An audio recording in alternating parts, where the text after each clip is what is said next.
याच गुहेत एक नवविवाहित जोडपं गेलेलं होतं आणि अचानक अंधारात ते कायमचं हरवून गेलं आणि त्यांच्या मागे गेलेले लोकही या काळोख असलेल्या गुहात कायमचे हरवून गेले. गावकरी आजही सांगतात या गुहेतून संध्याकाळच्या वेळी कुजबुज असा आवाज येतो, पण हा आवाज कुणाचा येतो हे अजूनही कुणाला कळलेलं नाही. आणि असंही म्हणतात मातेने एका क्रूर मेंढपाळाचा वध इथेच केलेला आहे.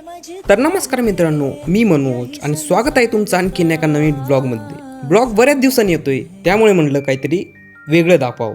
तर आमचं चालू आहे रावे चालू आहे. त्या गावात एक मंदिर आहे, नेमबाई माता मंदिर. म्हटलं आज नेमबाई माता मंदिरात दर्शन करून यावं.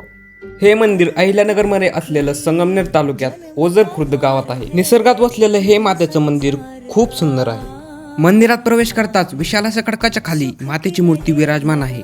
गावकरी सांगतात येथे येणाऱ्या प्रत्येक भक्ताची मनोकामना माता ही पूर्ण करते. मंदिराचं खरं रहस्य म्हणजे मातेच्या शेजारी असलेली ही गुहा. असं म्हणतात की निमगावातील भगत याच गुहेतून इथपर्यंत यायचे.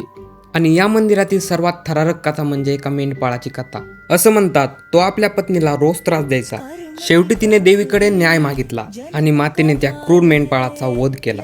मातेच्या शेजारी असलेली ही मूर्ती तीच त्या स्त्रीची असल्याचे सांगितले जाते. आणि हो, जर तुम्हाला हा व्हिडिओ आवडला असेल तर कमेंट करून नक्की सांगा आणि तुम्ही या मंदिरात आलाय का हे पण सांगा. बाय.